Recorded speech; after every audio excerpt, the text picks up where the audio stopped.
Now, Channel 3 early warning weather. Hey, it's Mark Dixon in the Channel 3 Early Warning Forecast Center with your Saturday weather update. Across Connecticut, after a clear and calm and cold start to the day, the afternoon remains cold. The wind is going to be intensifying. We have a wind advisory up for a good part of Connecticut. We could see gusts 40 to 50 miles an hour. And additionally, there's going to be the chance for some scattered snow showers and even some snow squalls. Looking at, say, between noon and 5 p.m., the window of time where they'll be moving across Connecticut. And if you're under one of these squalls, could produce, of course, some brief heavy snow that will reduce visibility and then could also lead to some treacherous travel. By 5 o'clock, it's all done and over.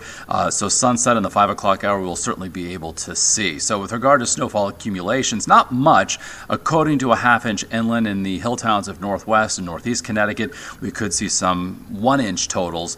But it doesn't take much, of course, to lead to some hazardous travel conditions across the state. So keep that in mind if you're going to be out and about this afternoon. Temperatures only top out in the mid and upper 30s, and the wind is going to make it feel more like the 20s, if not